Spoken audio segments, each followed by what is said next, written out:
الرحیم نحمدہ و نصلی علی رسولہ الکریم اما بعد تیری رحمتوں کا دریا سر عام چل رہا ہے، تیری رحمتوں کا دریا سر عام چل رہا ہے، مجھے بھیک مل رہی ہے، میرا کام چل رہا ہے، تیرے نام کا وظیفہ میری زندگی کا حاصل، تیرے نام کی بدولت میرا کام چل رہا ہے۔ آج کے اس جلسہ اظہار تشکر کے صدر محترم الحاج یونس عیسیٰ صاحب، آل انڈیا مجلس اتحاد المسلمین کے قومی صدر میرے محسن اور مشفق رہنما بیرسٹر اسد الدین اویسی صاحب، میرے بھائی امتیاز جلیل صاحب، جعفر حسین معراج صاحب، ناصر صدیقی صاحب، ڈاکٹر خالد پرویز صاحب، عبد المالک یونس عیسیٰ صاحب، یوسف الیاس صاحب، جمیل سیٹھ زروالا صاحب، شفیق رانا صاحب، صوفی انیس قادری صاحب اور اسٹیج پر تشریف فرما معززین شہر، میرے بزرگوں، دوستوں، ساتھیوں اور گھروں میں بیٹھی میری باعزت باوقار ماں اور بہنوں،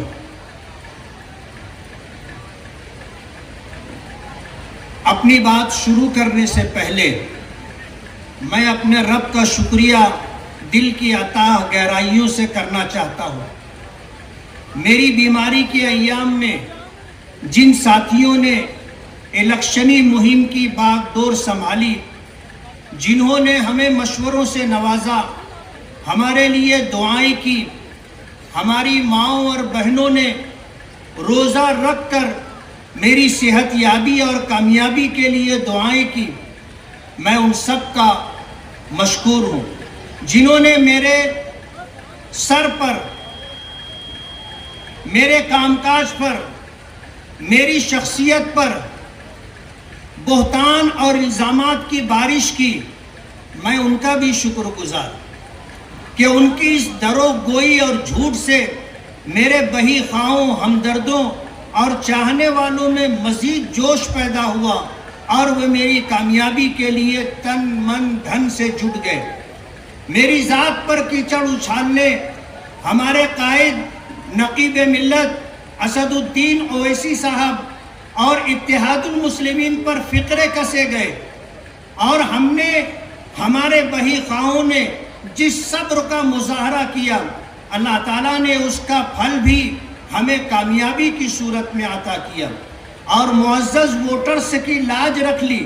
وہ ذات باری جس سے بلند اور بالا تر ہے، اس کی عظمت کا کوئی بدل نہیں ہے، تدبیروں اور انسانی سوچ پر اس کا فیصلہ غالب آ جاتا ہے۔ وہ جھوٹ، درو گوئی، دھوکہ دہی کرنے والوں، الزام اور بہتان لگانے والوں اور اس ذات باری کو بھول کر غرور اور تکبر کی بات کرنے والوں کو پل بھر میں خاک میں ملا دیتا ہے، اور اس کا فیصلہ ہی آخری فیصلہ ہوتا ہے۔ یہی ہمارا ایمان اور یہی ہمارا عقیدہ ہے۔ ظالم حکمرانوں اور ظالم شخصیات، نافرمان اور مغرور قوموں کا حشر ہمارے سامنے ہے۔ ملک کی موجودہ سرکار اور عدلیہ کے طرز عمل پر ملک بھر میں تشویش کا ماحول ہے۔ ایسے میں آپ نے مجھے کامیاب کر کے ایوان بالا میں مسلم مسائل پر ببانگ دہل آواز اٹھانے والے نقیب ملت اسد الدین اویسی صاحب کو حوصلہ دیا ہے۔ ان کے رفقا نے شہر مالیگاؤں آ کر میرے لیے ووٹ طلب کی، اور ساتھ ہی مقامی ذمہ داران نے سر دھڑ کی بازی لگائی۔ میں ان کا شکریہ کیسے ادا کروں، الفاظ نہیں ہے۔ میں سب کا نام نہیں لے پایا، کیونکہ اگر کوئی نام چھوٹ گیا ہے تو مجھے افسوس ہوگا، اور جن کا نام چھوٹ گیا انہیں بھی دکھ ہوگا۔ میں سب کا ایک بار پھر شکریہ ادا کرتے ہوئے وعدہ کرتا ہوں کہ بر وقت پیش آنے والے مسائل اور متعلقین کو لے کر مسئلے کے ازالے کے لیے کوشش کروں گا۔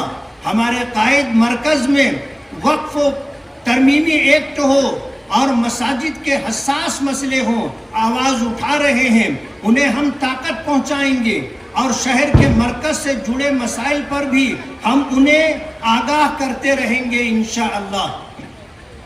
میں اپنے تمام ہمدردوں، بہی خواہوں اور خصوصاً نوجوانوں اور اپنی ماؤں اور بہنوں سے کہتا ہوں کہ ابھی شکست کھانے والے آپ کو تنگ کر کے، چھیڑخانی کر کے ماحول خراب کرنے کی کوشش کریں گے۔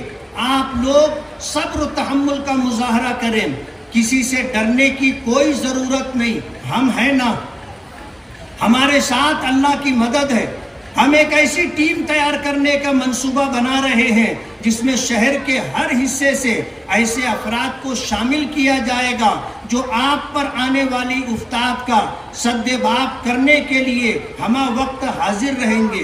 آخر میں پھر رب کائنات کا شکریہ اور آپ سب کا شکریہ ادا کرتے ہوئے یہ کہنا چاہوں گا کہ شہر میں کچھ لوگ اپنے تھوڑے سے مفاد کے لیے مسلمانوں کو برادری کے نام پر بانٹ کر کے رکھ دیا ہے۔ میں برادری والوں سے پوچھنا چاہوں گا کہ انہوں نے آج تک آپ کو کیا دیا ہے؟ ہم مسلمان ہیں اور ایمان کی نسبت سب سے بڑی نسبت ہے، اور ایک ایمان والا دوسرے ایمان والے کے لیے بھائی ہوتا ہے۔ اگر مشرق میں کسی ایمان والے کو کانٹا چبھے تو مغرب میں رہنے والے ایمان والے کو اس کی تکلیف محسوس ہونا چاہیے۔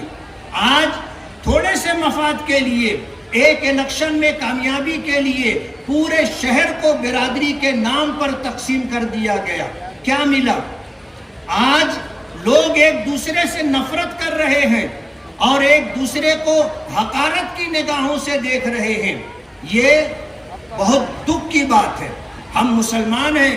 نبی کریم صلی اللہ علیہ وسلم نے جب مکہ مکرمہ فتح کیا تھا تو اس موقع پر آپ نے فرمایا تھا کہ کسی عربی کو کسی اجمی پر اور کسی گورے کو کسی کالے پر کوئی فضیلت نہیں ہے۔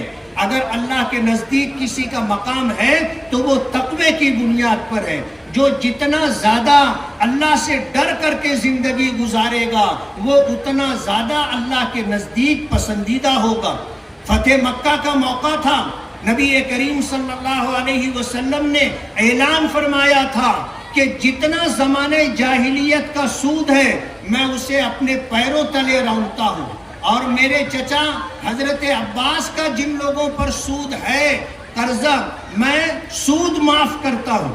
حضرت عباس رضی اللہ تعالی عنہ کو جب اس بات کی خبر ہوئی تو حاضر خدمت ہوئے اور عرض کیا کہ میرے آقا، آپ نے میرے قرض خواہوں پر میرا جو سود تھا اسے معاف کیا ہے۔ میں آپ کو آپ کی موجودگی میں اللہ کو حاضر اور ناظر جان کر کے یہ اعلان کرتا ہوں کہ آپ نے سود معاف کیا ہے، میں اصل رقم بھی معاف کرتا ہوں۔ تاریخ اٹھا کر کے دیکھ لے کہ خلفائے بنو عباسیہ نے 635 سال تک حکومت کی ہے، ورنہ یہ اقتدار ہمیشہ کسی کے پاس نہیں رہتا۔ 5 سال 10 سال آدمی اقتدار میں رہتا ہے، اس کے بعد یہ کرسی چلی جاتی ہے۔ لیکن کوئی نیکی ایسی ہوتی ہے اور اللہ کے نزدیک کوئی مقبول عمل ایسا ہوتا ہے جس کی بنیاد پر اللہ خدمت کا موقع دیتا ہے۔ پتہ نہیں اللہ کو ہماری کیا ادا پسند آئی۔ ہم گنہگار ہیں، نافرمان ہیں، لیکن اللہ نے ہمیں نوازا، اور اللہ کی نوازشات کے ساتھ آج پھر ہم آپ کے درمیان ہیں۔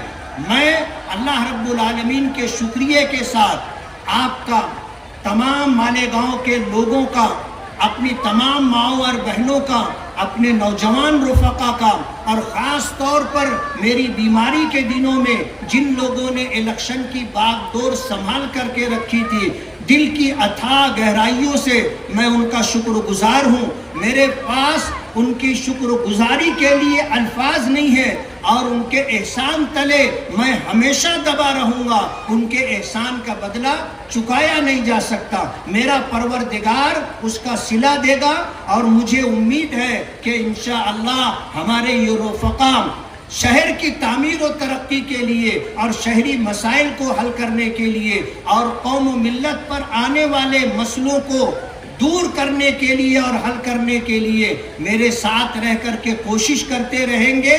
کہتے ہیں کہ نیت اچھی ہو تو منزل آسان ہو جاتی ہے.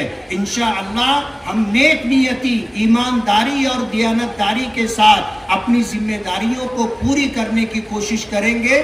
اللہ تعالی ہمارا حامی اور مددگار ہو. وآخر دعوانا ان الحمدللہ رب العالمین.